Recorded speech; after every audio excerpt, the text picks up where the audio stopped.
Welcome to Madame Raven's. This way to the library. She's been expecting you.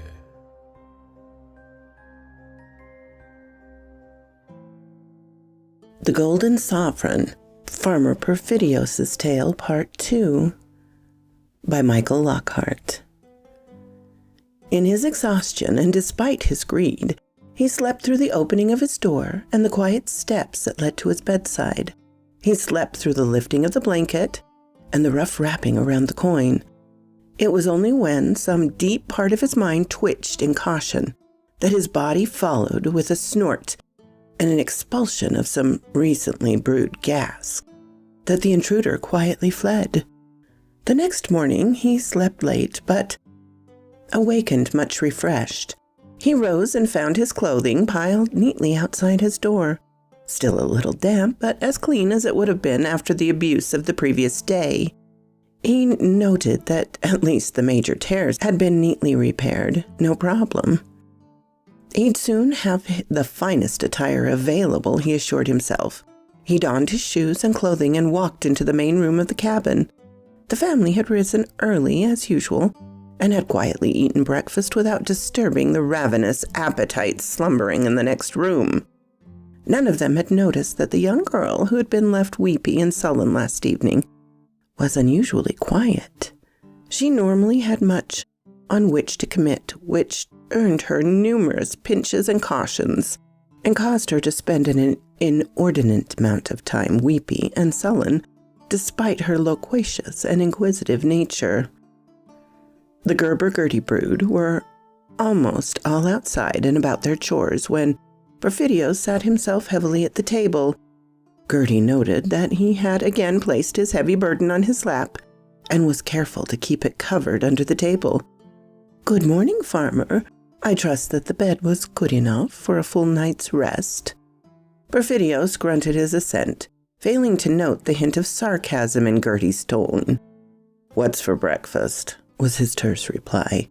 Gertie placed the last of the morning gruel in front of him, along with a small piece of fruit, an even smaller flat cake, and a slightly larger piece of venison sausage.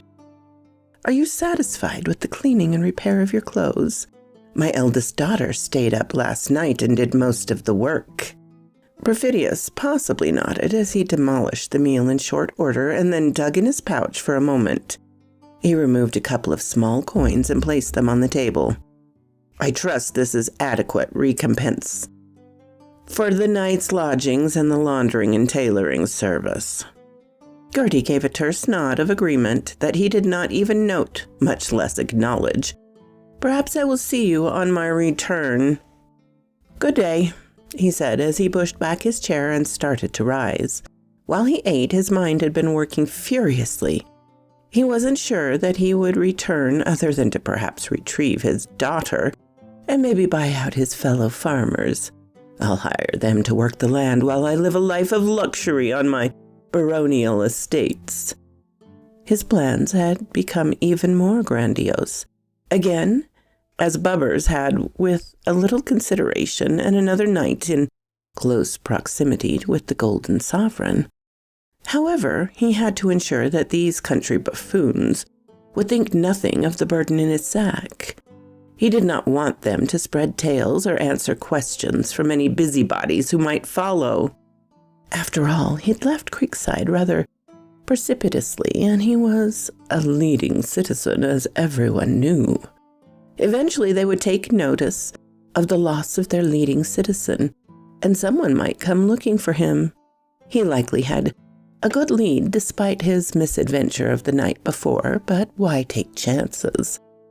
He stalked out the door and almost ran into Gerber, who had been working near the cabin so that he could catch Farmer Perfidioos before the unpleasant man got too far down the roadway.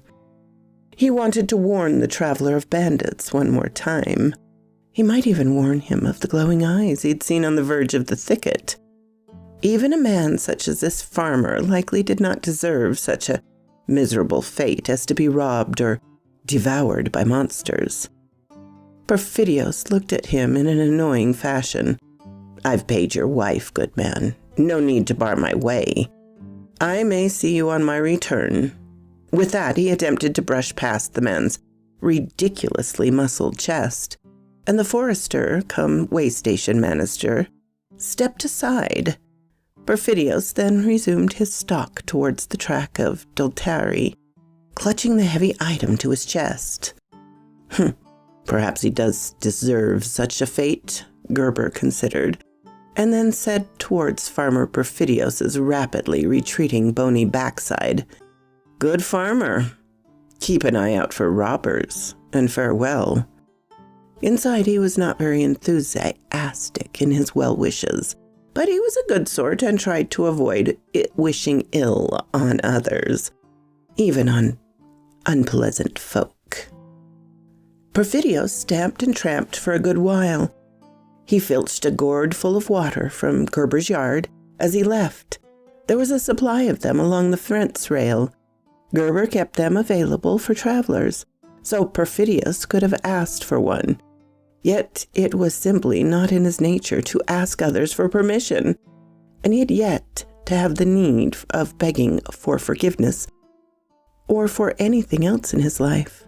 While the tramp took all day, it was uneventful, or perhaps as he left the final patch of the thicket behind him, he saw a large feline shadow gliding deeper into the shadows of the great wood, and a brief flash of eyes. Or not. He arrived in Deltari in the late afternoon, once again exhausted and with aching arms and shoulders. Sore or not, he still clutched his precious burden. He headed towards his favorite hostel of the four in the bustling town of Deltari. One of them was actually closer in scale to Gerber's way of station, cabin, but he typically used the next best, and the otherwise most frugal. He did not yearn for comfort and would not spend his money on it, at least until now. Now he deserved plush surroundings as a man of means. He stopped in the middle of the roadway, much to the chagrin and annoyance of a carter with a load of Patassan goods. Why should I be frugal? Why not be comfortable? It was time for people to start snapping, too, when he spoke here, the way they did in Creekside. Soon they'd be snapping even in the capital for Earl Perfidioos. He promoted himself up from Baron in his musings. He turned towards the highest-priced hostel, and buoyed by his new outlook, he was energized to step with enthusiasm. It was just as well he'd begun to move, since the carter had started to climb down from his perch in frustration, and he was a burly sort who would have looked dangerous had Perfidioos noticed him. Even potential earls had to take care until they were recognized and, earled. He began eagerly walking to Deltarian House, the one hostel that boasted a tub for an actual bath. When he arrived, the proprietor looked at him askance. This disheveled and sweat-stained man afoot was not the sort to patronize his establishment. He wore a patched and stained clothing, and he had no retinue or baggage. Deltarian House normally catered to the merchant class. "What is it you want here, good man?" Farmer Profitios was taken aback for a moment before his temper rose. "I'll have you know I am a farmer. I realize that I am worse for wear, but I assure you I am a man of means. Indeed, I am a man of At that point, he realized that his inner thoughts had almost been transformed to the spoken word. "I can pay my way, despite my current state," he finished lamely. The hostel owner eyed him suspiciously. "We require payment in advance." It was a lie, but there was no way this grubby stranger could know that, since the other hostels mostly did charge in advance for their unknown tenants. "I assume you will want a bath and perhaps washing service? Do you have other clothes or baggage or goods for that matter?" "I don't like your tone, hostler. I've told you who I am and what I am. I expect the best. I will not accept less. I will pay in advance if that is your custom, but I expect hot water for the bath, a good washerwoman that knows how to mend, and a decent meal. Further, I require privacy. I have no need of baggage on my current business." "And that business is?" Farmer Perfidioos was about to snap at the man that his business was his own, but managed to literally bite his tongue and reconsider. This man served merchants and dealt with trade and business. Perhaps he would know someone who could exchange a proper amount for his golden sovereign. If he could find such a personage locally, it would save him a long slog to the capital.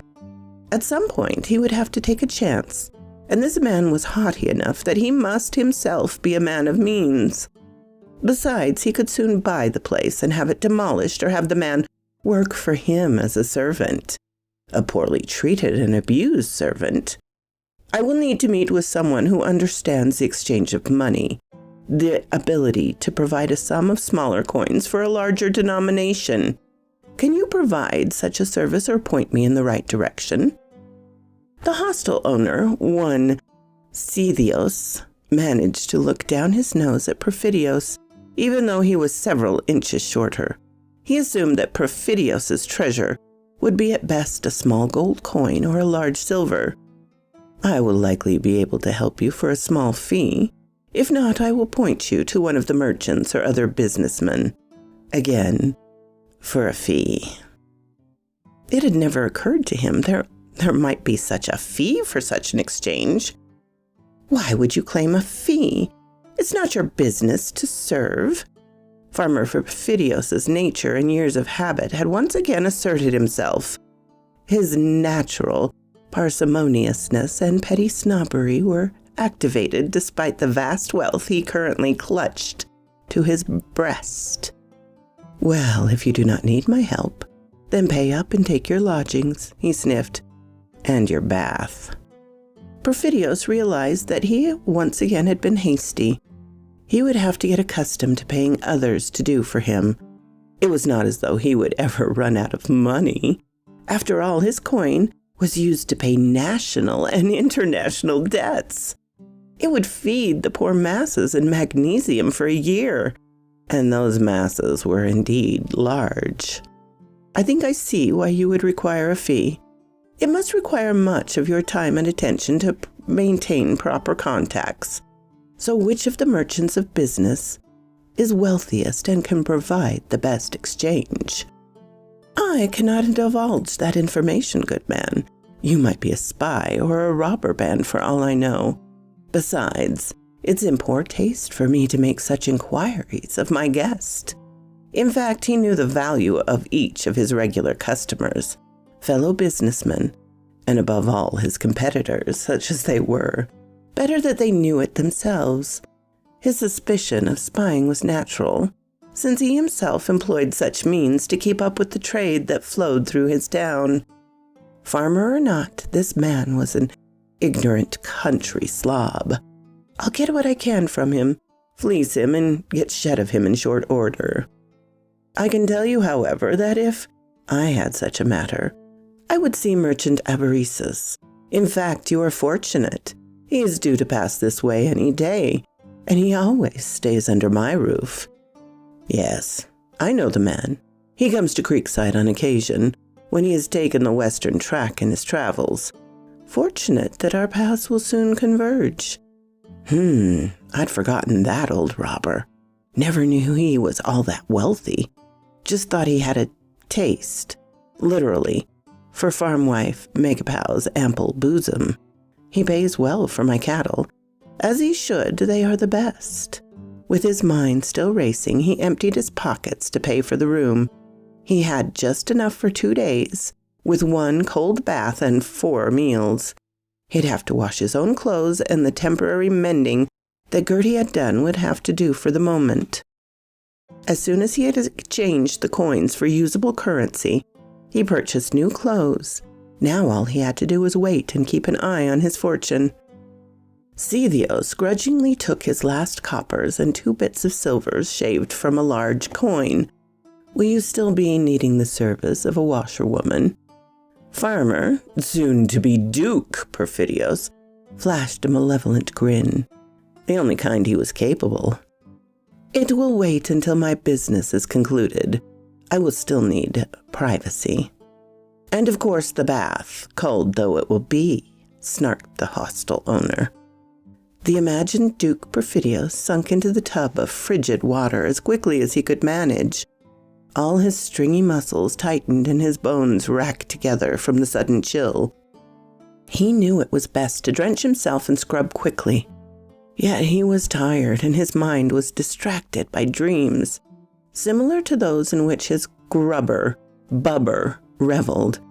He'd hidden the golden sovereign in his towel, and it now rested under the dingy, soapy surface on his lap. He spent far more time in the tub than he'd intended. The coin had kept him from floating and waking. He noted the bucket and dipper near the tub, apparently so that the bather could sluice off any soapy scum from the bodies after a good scrub. When he finally emerged, he could not cease his shivering, sleeping out in the forest on dirt, then in the simple home of yeomen, woodrunners, now freezing in what would be a welcome ablution because of a parsimonious host, stingy and short of manners. He muttered and groused about his recent misadventure and the slight fever they seemed to have induced, currently manifesting in chills. Carrying the clawed metal of the great disc against his now cool body was an added misery, but he would not risk sharing even a tiny glimpse of the treasure. He crawled into the strap mat in his too small closet of a room and shivered and shook until he fell into a fitful sleep, bereft of true rest, but rifled with dreams. He never set eyes on King Levius, but he knew that the man was thin like himself. The dream image was of a man whose features matched his own as closely as a brother, and who rose and extended a hand to him in congratulation for acquiring such a great wealth by such clever means. Duping a grubber. No, can't tell him that part. I'll have to come up with a grander tale, one that paints me in a heroic light. He sunk further into his feverish visions of triumph, until he finally slept deep enough to lose all sense. So quoth this raven. Ooh, this feels like Hide the Queen. Does he still have the sovereign, or does he not? Dun, dun, dun. Or is he about to lose it? We will find out, my dears. Have a lovely day.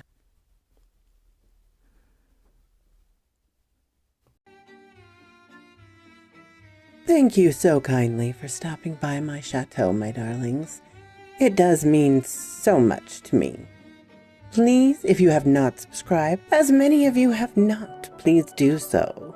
Give me a like so I know what you would like to hear. And comment. I always love to read your comments.